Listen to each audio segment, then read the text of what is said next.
Bonjour Christophe Dansette. Bonjour On Damien. parle de changement climatique, on va parler d'aviation avec vous, avec au fil des ans, ce plus gros rendez-vous de l'aéronautique aux côtés du Salon du Bourget à Paris, le Dubai Air Show commence aujourd'hui.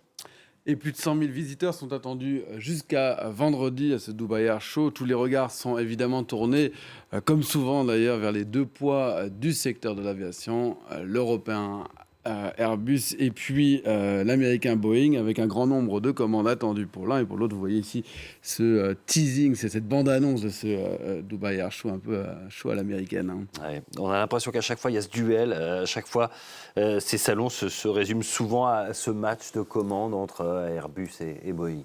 Oui, mais cette année, presque plus encore que les autres, parce que la plupart des compagnies aériennes ont décidé de renouveler leur flotte. Certaines d'entre elles ont déjà passé commande. C'est le cas, par exemple, d'Air France, qui a fait une commande importante au mois de septembre. Mais Lufthansa, par exemple, pour rester du côté des Européens, devrait faire son choix pour un peu plus de 80 avions dans les tout prochains jours et peut-être à l'occasion de ce salon. Il y a plusieurs raisons au fait que ces compagnies renouvellent leur flotte. Maintenant, ces flottes, elles sont souvent vieillissantes. Et aujourd'hui, après la parenthèse du Covid-19, le trafic aérien a retrouvé son niveau d'avant 2020.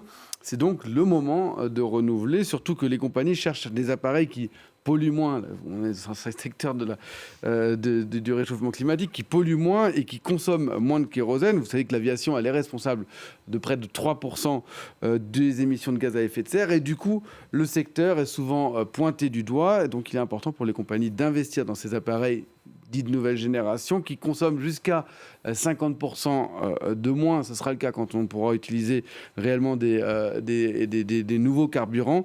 Et puis aussi avec les prix du pétrole, hein, qui, il y a quelques semaines encore, frôlaient les $100 le baril. Là, c'est important de faire des économies aussi. Et alors, les incitations à moins utiliser l'avion, ça n'a pas d'impact sur le secteur au final ? Alors les beaux discours sont là, certes, mais dans les faits, non. Le trafic aérien, je vous le disais, il a retrouvé son niveau de 2019, d'avant Covid-19, et il devrait continuer à augmenter dans les prochaines années.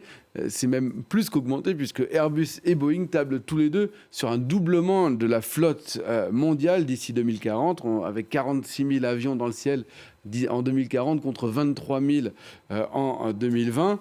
La raison, elle est assez simple, hein, c'est que le trafic il va beaucoup augmenter d'abord en Asie et aussi au Moyen-Orient.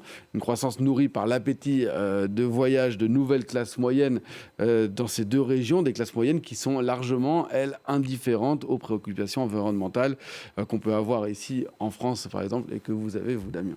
Et c'est pas fini parce que cette croissance, elle se traduit par l'arrivée aussi de nouveaux acteurs. On connaissait Emirates dans cette région du Moyen-Orient, hein, ou Qatar Airlines qui vont passer commande à Dubaï cette semaine. On sait pas encore exactement quelle sera l'ampleur. Mais à côté de ces géants, il y a des nouvelles compagnies qui apparaissent. Riyad Air, par exemple, ou bien Fly Dubai, Air Arabia ou Flydeal. Toutes ces compagnies développent des liaisons surtout interrégionales au Moyen-Orient et elles ont besoin d'appareils pour les réaliser, principalement des monocouloirs, c'est-à-dire des 737 MAX si on prend l'avion Boeing, ou bien des A320 ou A321 du côté d'Airbus. On verra quel choix feront ces compagnies. Et justement, on en vient à ce match Airbus-Boeing qui va l'emporter à Dubaï. Alors ça fait quelques années maintenant qu'il n'y a presque plus de matchs, hein. Airbus a pris son envol, si je puis dire, depuis les déboires de Boeing et de son 737 et des retards sur les livraisons du 777 qui est le long courrier de l'avionneur américain. Côté long courrier, justement, Airbus a également pris de l'avance avec son A350 qui paraît plus adapté aux nouvelles réalités que son concurrent, parce que capable de voler plus longtemps. Or, avec la guerre en Ukraine, dernièrement, les avions partis d'Europe, par exemple, doivent contourner l'espace aérien russe, donc c'est des trajets plus longs. Et donc, ce qui a fait que Air France, par exemple, s'est porté vers l'A350.